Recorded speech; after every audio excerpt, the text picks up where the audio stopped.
আমার শহর রায়গঞ্জ নিবেদন করছে সায়নী গোল্ড এন্ড ডায়মন্ড, থানা রোড, রায়গঞ্জ।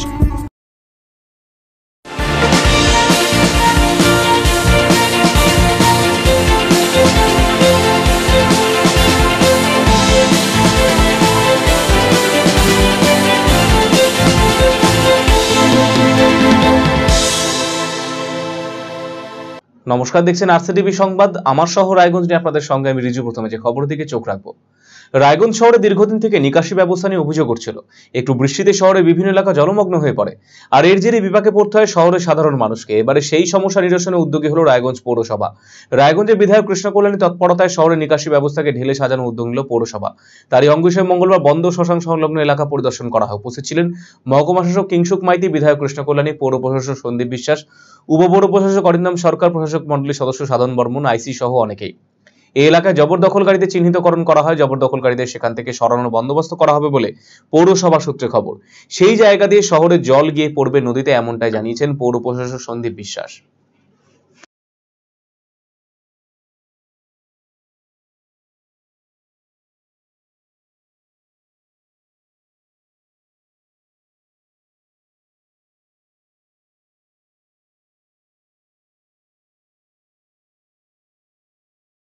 আজকে এখানে আমরা রায়গঞ্জ পৌরসভার অথরিটিরা এবং আমাদের সম্মানীয় বিধায়ক কৃষ্ণ কল্যাণী, আমাদের এসডিও রায়গঞ্জ, আমাদের এক্সিকিউটিভ অফিসার সবাই মিলে এবং আমাদের এখানে বণিক সভার সদস্যরা, তারাও এসছেন সহযোগিতা করতে, দেখতে যে এখান দিয়ে যে জল যাওয়ার যে বন্দোবস্ত সেটা বন্ধ হয়ে আছে।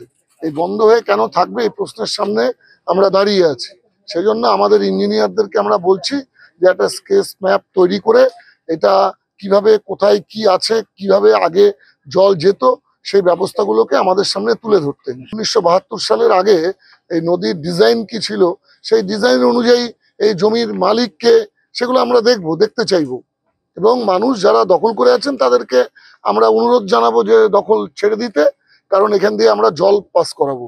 তাহলে পরে আমাদের এখান দিয়ে যে জল যাওয়ার যে সমস্যা তৈরি হচ্ছে, 16 নম্বর ওয়ার্ড, 15 নম্বর ওয়ার্ড, 17 নম্বর ওয়ার্ড, 18 নম্বর ওয়ার্ড এবং রায়গঞ্জ শহরের বিভিন্ন ওয়ার্ডের জল যে এখান দিয়ে প্রবাহিত হতো, সেটার গতিপথকে এখানে অবরুদ্ধ করা হয়েছে।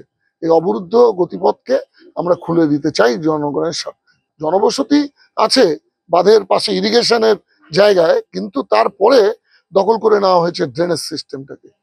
তো সেই জায়গাটা আমরা আজকে সরজমিনে প্রত্যক্ষ করলাম। হ্যাঁ, নিশ্চয়ই নিশ্চয়ই আমাদের সম্মানীয় বিধায়ক অলরেডি উত্তরবঙ্গ উন্নয়ন দপ্তরের মন্ত্রী উদয়ন গুহ, তার প্রিন্সিপাল সেক্রেটারি মনীষ জৈন, তাদের সাথে শিলিগুড়িতে গিয়েও মিট করেছেন এবং কলকাতাতেও মিট করেছেন, বারে বারে যোগাযোগ করছেন। কিছুদিনের মধ্যেই বিধায়কের তৎপরতার মধ্যে দিয়ে রায়গঞ্জ শহরের ড্রেনেজ সিস্টেমকে সুন্দর করবার জন্য উত্তরবঙ্গ উন্নয়ন দপ্তরের থেকে আধিকারিকগণ আসবেন, এবং তাতে আমাদের শহরের পূর্ব দিকে 34 NH যেটা সরে গেছে, সেই জায়গাতেও জায়গা দখল আছে, সেখানেও ড্রেনেজ সিস্টেমকে বন্ধ করা আছে। সেই জায়গাগুলোও তারা দেখবেন এবং আগামী দিনে যেমন যেমন ভাবে বৈজ্ঞানিক ভিত্তিতে কাজ করা উচিত সেভাবে কাজ হবে। ফের মাদক উদ্ধারে সাফল্য পেল পুলিশ। গোপন সূত্রে খবর পেয়ে অভিযান চালিয়ে একটি গাড়ি থেকে প্রায় 21 কেজি গাঁজা উদ্ধার করল পুলিশ। গ্রেপ্তার করা হয়েছে 4 জনকে। মঙ্গলবার ঘটনাটি ঘটেছে ইটাহার থানা হাসুয়া গ্রামে। পুলিশ সূত্রে জানা গেছে, ধৃতরা হল নির্মল দাস, রামকৃষ্ণ সরকার, হাসানুজ্জামান এবং দিলীপ মজুমদার। তাদের মধ্যে নির্মল এবং রামকৃষ্ণের বাড়ি কোচবিহার জেলায়, হাসানুজ্জামান এবং দিলীপের বাড়ি ইটাহার এলাকায়। পুলিশ সূত্রে আরো জানা গেছে, মোট 21 কেজি গাঁজা ধরা পড়েছে, যার বাজার মূল্য আনুমানিক 2.5 থেকে 3 লক্ষ টাকা। পাশাপাশি একটি ব্যবহৃত গাড়ি এবং 2টি বাইক বাজেয়াপ্ত করেছে পুলিশ। পুলিশ অনুমান, কোচবিহার থেকে একটি গাড়িতে করে বিপুল পরিমাণ গাঁজা ইটাহারের বিভিন্ন জায়গায় পাচার করার পরিকল্পনা করা হয়েছিল। গোপন সূত্রে খবরের ভিত্তিতে রায়গঞ্জ পুলিশ জেলার অন্তর্গত ইটাহার থানা পুলিশ এবং পুলিশের এসওজি টিম অভিযান চালায় এবং গাড়ি সহ 4 জনকে গ্রেপ্তার করে। রায়গঞ্জ পুলিশ জেলার অতিরিক্ত পুলিশ সুপার কুন্তল ব্যানার্জি জানিয়েছেন, মাদক বিরোধী অভিযান চলছে, তারই মধ্যে এটি বড় সাফল্য। কোচবিহার থেকে পাচারের জন্য আনা হয়েছিল এই গাঁজাগুলোকে। ধৃতদের বুধবার আদালতে পেশ করা হবে। এই ঘটনায় আরো কারা জড়িত রয়েছে তা খতিয়ে দেখা হচ্ছে।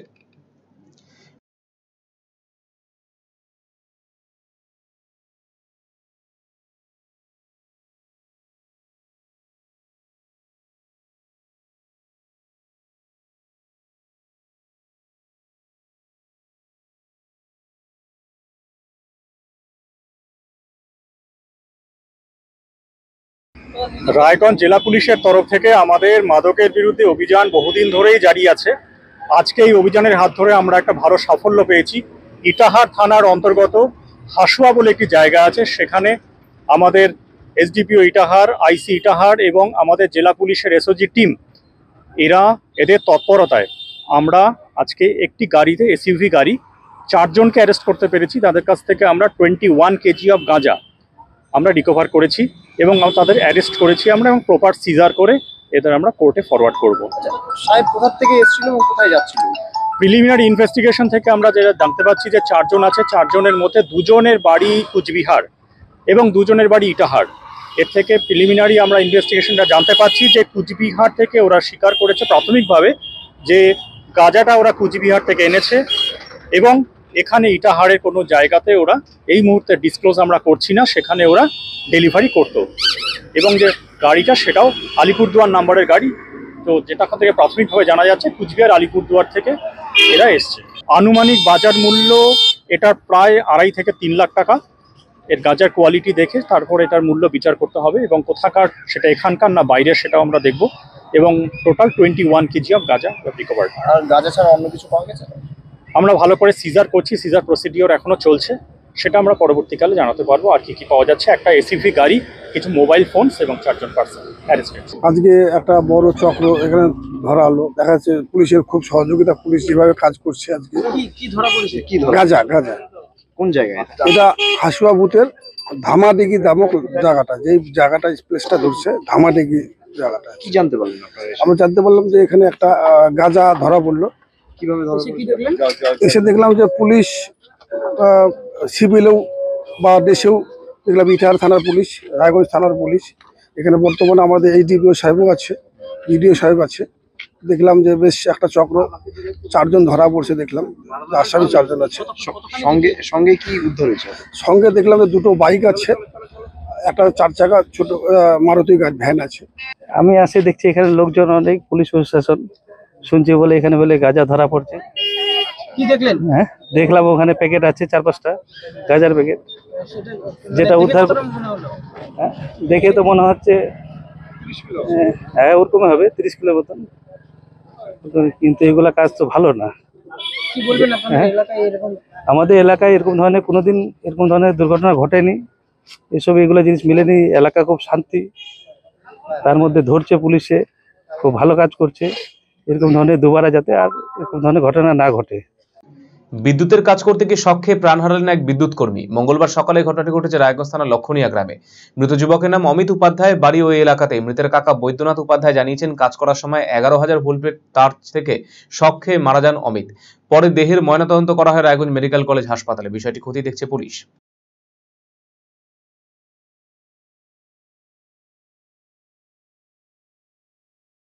ইলেকট্রিক শর্ট খেয়ে মারা গেছে 11,000-এর তার। 11,000 ভোল্টে? হ্যাঁ, 11,000 ভোল্ট। কি করছিল ওইখানে? ওই ইলেকট্রিক মিস্ত্রি ছিল তো, ও কাজ করছিল, কি করে শর্ট খাইছে সেটা তো কেউ দেখতে পারে নাই। কোন জায়গাটায় কাজ করছিল? একটা বাড়িতে কাজ করছিল। কটা নাগাদ মারা গেছে? সকাল 7টার নাগাদ। আর ঘটনাটা কি 7টার দিকে হয়েছে? 7টার দিকে হয়েছে। সাপের কামড়ে মৃত্যু হলো এক যুবকের। সোমবার রাতে ঘটনাটি ঘটেছে করণদিঘি থানার সরগাঁও আদিবাসী পাড়ায়। মঙ্গলবার ভোরে রোগীকে করণদিঘি গ্রামীণ হাসপাতালে নিয়ে আসেন তার পরিবারের লোকেরা। কর্তব্যরত চিকিৎসক তাকে মৃত বলে ঘোষণা করে। জানা গেছে, করণদিঘি থানা সরগাঁও গ্রামের বাসিন্দা তোলাই মুর্মু গরমের কারণে রাতের ঘরের বাইরে ঘুমিয়ে পড়েন। ঘুমন্ত অবস্থায় তাকে সাপ দংশন করে। অভিযোগ, পরিবারের লোকেরা তাকে স্থানীয় ওঝার কাছে নিয়ে যান। ওঝা তাকে ঝাড়ফুঁক করে বিষ নেই বলে বাড়ি পাঠিয়ে দেয়। তাকে বাড়িতে নিয়ে আসা হয়। অনেকক্ষণ পর তার অবস্থা অবনতি হলে করণদিঘি গ্রামীণ হাসপাতাল নিয়ে আসা হয়। চিকিৎসক তালাই মুর্মুকে মৃত বলে ঘোষণা করেন। এরপর দেহটি ময়নাতদন্তের জন্য রায়গঞ্জ মেডিকেল কলেজ হাসপাতালে পাঠানো হয়।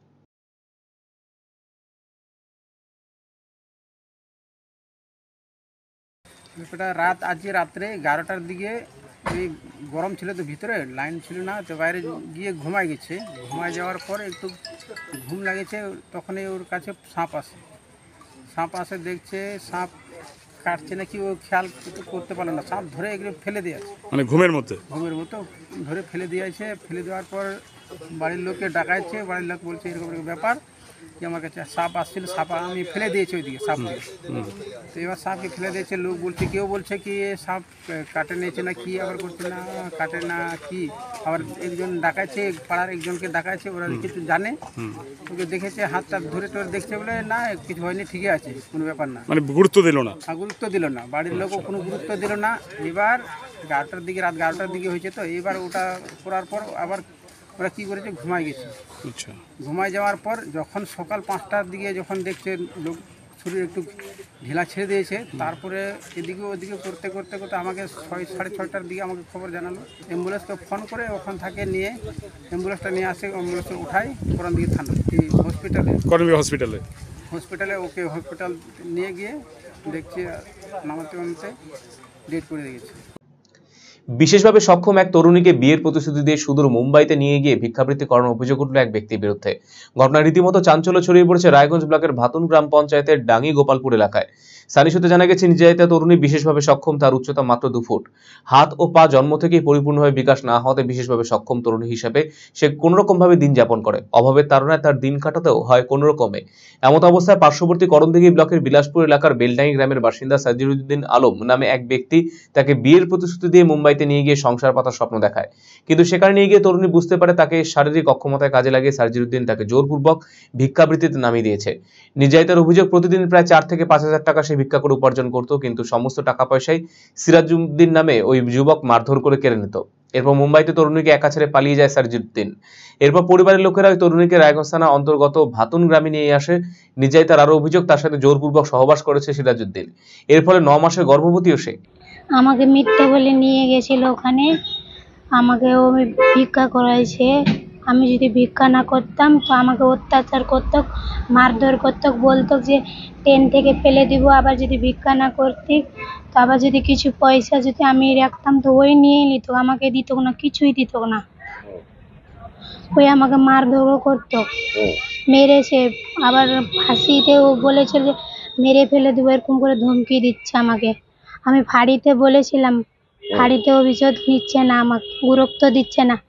আমি বলেছি একটা লিখতে, লিখেছে একটা। আমি তো পড়াশোনা জানি না, আমি পড়তেও জানি না। বলেছিল বিয়ে করব। কতদিন আগে নিয়ে যায়? 1 বছর। বিলাসপুরের ছেলেটা। কি বলেছিল নিয়ে যাওয়ার সময়? বলেছিল বিয়ে করব, চলো। তারপরে আমাকে ভিক্ষা করাচ্ছে। আপনি এখন কি করবেন? আমি ওর অফিসে চাই। শাস্তি চান? হ্যাঁ। কি চান? শাস্তি। আজকে কোথায় এসেছেন? আমি আজকে এসপিতে এসেছি। এসপি অফিসে? হ্যাঁ, এসপি অফিসে। কি বলবেন এসপি সাহেবকে? বলবো যা ঘটনা হয়েছে। আচ্ছা, আপনি তো প্রতিবন্ধী। প্রতিবন্ধী তো ওই তো দেখেছে, নিয়ে গেছে আমাকে। আপনি এখন গর্ভবতী? এখন? হ্যাঁ, 9 মাসের। 9 মাসে কি? প্রেগনেন্ট। তো এখন আপনাকে কি হুমকি টুমকি দিচ্ছে? হ্যাঁ, বলছে যে আমার কি করে নিবি করে নিস, আমার কিছুই করতে পারবি না বলেছে। এই একটা মেয়ে আর কি, হ্যান্ডিক্যাপ মেয়ে আর কি, একটা ছেলে বিলাসপুর বেলডাঙ্গির। উনি আর কি বিয়ে প্রতিশ্রুতি দিয়ে প্রেম করে ভালোবাসা করে তাকে বোম্বাই নিয়ে চলে গেছিল। কেউ জানে না তার পরিবারের। সেখানে গিয়ে আবার টর্চার করে, যে ভিক্ষা করতে দাঁড়িয়েছিল তাকে, ভিক্ষা করো না তোমাকে মারবো পিটবো আর কি, ফেলে দেবো। তারপরে সে মেয়েটা ভিক্ষাও করে, আবার ভিক্ষা করে প্লাস প্রতিদিন মানে আর কি 4,000 পাচার করে কালেকশন করেছে ভিক্ষা করে, রুজি রোজগার করার জন্য। তো সে টাকাটাও নিয়ে ভাই আসছে তাকে। আর দিন রাত মানে যেভাবে তার সাথে স্বামী স্ত্রী ভাবে যে সহবাস করে আর কি, সেভাবে তার সঙ্গে সহবাসও করেছে। এবং সেই মেয়েটা এখন বর্তমানে 9 মাসে প্রেগনেন্ট আছে। তো এটা কি থানাতে জানিয়েছিলেন? হ্যাঁ, থানাতে জানিয়েছিলাম আমরা, কিন্তু এই রায়গঞ্জ এই ফাটলফাড়ি আর কি, ফাটলফাড়িতে জানিয়েছিলাম। পুলিশ কোনো না, পুলিশ কোনো ব্যবস্থা নেয়নি আমাদের। জিজ্ঞেস করেছিলাম তো কিছু বলছে না আর কি, কিছু বলছে না। যেটা লিখেছিলেন সেটা কি ঠিক লিখেছে? না, ঠিক লাগেনি, ভুল লেখা লিখেছে আর কি। কি বলে মানে যেটা বলেছিল আর কি মহিলার মেয়েটা আর কি, সেগুলো লেখা হয়নি, উল্টাপাল্টা লিখে দিয়েছিল আর কি। মেয়েটা কি পড়াশোনা জানে? না, জানি না, মেয়েটা পড়াশোনা জানে না। আপনারা কি চাইছেন? আমরা চাইছি ছেলেটার উপযুক্ত ভাবে যেভাবে হক বিচার হয় আর কি, সেটাই চাই আমরা। কোথায় এসছেন আজকে এসছি আমরা এসপি অফিসে। না, আগে মানে আমরা জানতাম না আর কি, এই কিছুদিন থেকে আমরা জানতে পেরেছি। মেয়েটা প্রেগনেন্ট হওয়ার পরে আমরা জানতে পেরেছি। এটাতে সম্পূর্ণভাবে হাত পা কিছু দেখতে পাচ্ছেন না, কিছু নেই আর কি, হ্যান্ডিক্যাপ এটা। কত হাইট হবে ওনার? হাইট ওনার 1 থেকে 1.5 ফুট।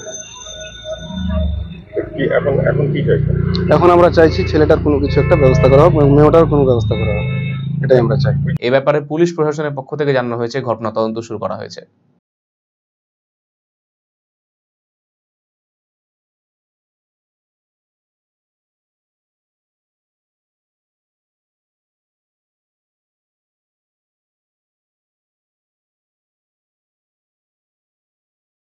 হ্যাঁ, আমরা যোগাযোগ করেছি মহিলার সাথে, ওটা তো কেস হয়েছে রায়গঞ্জ থানায়।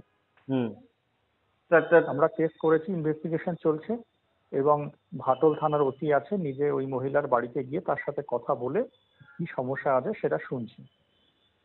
হ্যাঁ, বলবেন যে কেস হয়েছে, আমরা ইনভেস্টিগেশন করছি, দোষীকে ধরার চেষ্টা করেছি, হয়তো আজকে অ্যারেস্টও হয়ে যাবে। কোথায় আছে আমরা দেখছি। আর ওসি ভাটল যে আছে ওনার বাড়িতে গিয়ে ওনার সাথে কথা বলেছে। অ্যাকচুয়ালি এ তো ওর হাজবেন্ড, তো হাজবেন্ড হ্যাঁ, এইটাকে মাথায় রাখতে হবে। এতো আর যে কোনো ছেলে নয়, তো বিয়ে করে গেছে, হাজবেন্ডের বিরুদ্ধে যেরকম কেস হয় সেরকমই কেস হয়েছে। কিন্তু স্যার উনি যে একটা অভিযোগ করছেন যে ওনাকে বিয়ে করে ওখানে মানে যেহেতু হ্যান্ডিক্যাপ প্রতিবন্ধী তাকে জোর করে ওখানে ভিক্ষা বিক্রি করা, সেইটা আমরা যে কেস আছে তার মধ্যে অ্যাডিং সেকশন আমরা এর মধ্যে করব। অ্যাডিং সেকশন হয় তার জন্য, সেটা আমরা অ্যাডিং সেকশন ওর মধ্যে যোগ করে দেবো কেসের সাথে। ঠিক আছে, নতুন ধারা এর সাথে যোগ হয়ে যাবে। হ্যাঁ ঠিক আছে, ঠিক আছে, ওকে। শ্মশানে জমি রেকর্ড আটকে রাখার অভিযোগ ঘিরে উত্তেজনা। রায়গঞ্জ ব্লক ভূমি ও ভূমি সংস্কার আধিকারিককে ঘেরাও করে বিক্ষোভ দেখালেন 5টি গ্রামের মানুষ। আন্দোলনকারী মুকুল বর্মন জানিয়েছেন, এই শ্মশানে 27 শতক জায়গাটি ছিল মনোজ সরকারের রায়ত। তিনি শ্মশানের জন্য জমিটি দান করেছেন, সেই জমির দলিল বেরিয়ে গিয়েছে, কিন্তু রেকর্ড আটকে রাখা হয়েছে। এর পেছনে ঠিক কি কারণ রয়েছে তা নিয়ে প্রশ্ন তুলেছেন মুকুলবাবু। যদিও বিএলআরওর পক্ষ থেকে এ বিষয়ে কোনো প্রতিক্রিয়া মেলেনি।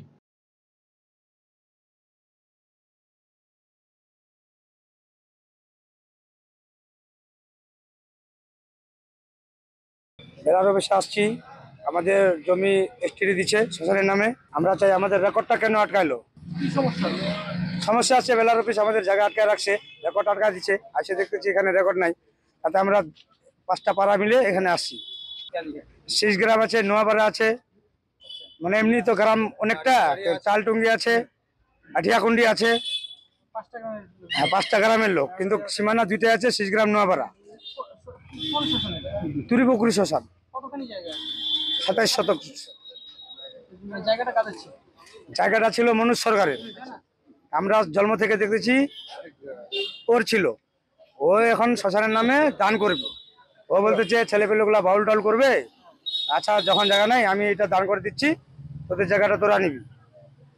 যাই হোক, আমাদের কাগজ বাড়া গেছে, দলিল টলিল বাড়া গেছে। একদিন আসছিলাম বেলার কাছে, বেলা বলতেছে এটা অবজেকশন আছে। অবজেকশনটা কে দিল? তখন আমরা এখানে এসে এখন দেখতেছি তো অবজেকশন দেওয়া আছে, তো ওরা বলতেছে এখন আমাদের জমি। ওই জন্য আমরা বেলার সাহেব কাছে আসছি, আমাদের রেকর্ডটা কেন ছাড়তেছে না। রায়গঞ্জের সুভাষগঞ্জে 4 লেন 1 ওয়ে চালু হয়েছিল বেশ কয়েক মাস আগে। আজও অপর পথটি চালু না হয় বিপাকে পড়েছে গাড়ি চালকেরা। রেল ক্রসিং এ উড়ালপুলের কাজ ধীর গতিতে চলায় এই সমস্যা তৈরি হয়েছে। এদিকে এর জেরে 1 ওয়েতে পথ দুর্ঘটনা যেন ডেইলি রুটিনে পরিণত হয়েছে, ঘটছে প্রাণহানি। শহরের রাস্তাগুলোতে চাপ বাড়ছে, সামনেই আসছে দুর্গাপুজো। পুজোর আগেই এই সমাধান চাই দাবি উঠল জনপ্রতিনিধি থেকে শুরু করে সাধারণ মানুষের। পরেও এখনো পর্যন্ত রায়গঞ্জের 4 লেন বাইপাসের কাজ পুরোপুরি সম্পন্ন হয়নি। রায়গঞ্জের সুভাষগঞ্জে রেল লাইনের ক্রসিং এর ওপর উড়ালপুলের কাজ চলছে অত্যন্ত ধীর গতিতে। এর জেরে হতাশায় সাধারণ মানুষ। বিগত 6 বছর আগে রায়গঞ্জের উপহার থেকে বারোদুয়ারি পর্যন্ত 4 লেন বাইপাসের কাজ শুরু হয়। প্রথম দিকে বেশ দ্রুত গতিতে চলছিল কাজ, কিন্তু সুভাষগঞ্জের এই উড়ালপুলটি নির্মাণে শুরু হয় গড়িমসি। এখনো পর্যন্ত এই উড়ালপুলের কাজ সম্পন্ন হয়নি। এর জেরে বাইপাস চালু হলেও এখনো এই স্থানে 1 ওয়েতেই যাতায়াত করছে সমস্ত যানবাহন। বেশ কয়েক মাস আগে একটি পথ খুলে দেওয়া হয়েছিল, কিন্তু এখনো দ্বিতীয় পথটি চালু না হওয়ায় চরম বিপাকে পড়েছেন গাড়ি চালকেরা। বারবার খবরের শিরোনামে উঠে আসছে দুর্ঘটনা। 1 ওয়ের জেরে এই স্থানে একের পর এক দুর্ঘটনা ঘটে চলেছে, প্রাণ যাচ্ছে বহু মানুষের, কিন্তু তারপরও তৎপরতা লক্ষ্য করা যাচ্ছে না জাতীয় সড়ক কর্তৃপক্ষের। আর কত প্রাণের বলি হলে তাদের হুঁশ ফিরবে, প্রশ্ন সাধারণ মানুষের। এদিকে এই 1 ওয়ের কারণে শহরের রাস্তায় চাপ বাড়ছে, প্রবল যানজট তৈরি হচ্ছে। সামনে আসছে দুর্গাপুজো, এর জেরে আশঙ্কার কালো মেঘ দেখছেন রায়গঞ্জের মানুষজন। সুভাষগঞ্জের স্থায়ী বাসিন্দা রাজা ঘোষ জানিয়েছেন, 4 লেন হওয়ায় আমরা বেশ উপকৃত হয়েছিলাম, কিন্তু তারপরেও এই স্থানে একটি গেট খোলায় একদিক দিয়েই গাড়ি চলাচল করছে। প্রতিনিয়ত দুর্ঘটনা ঘটছে, লোকাল রাস্তাতেও প্রবল চাপ পড়ছে। তাই পুজোর আগেই এইখানে দ্বিতীয় গেটটি চালু করার দাবি জানিয়েছেন তিনি। বললেন দীর্ঘদিন ধরে আমাদের অসুবিধা ছিল, কিন্তু বর্তমানে সেটা হওয়ার ফলে খুব উপকৃত। বর্তমানে যে অবস্থা, ওয়ান হওয়ার ফলে দুটো গেট না খোলার জন্য একদিকে দিয়ে গাড়ি যাওয়ার জন্য প্রায় দুর্ঘটনা হচ্ছে।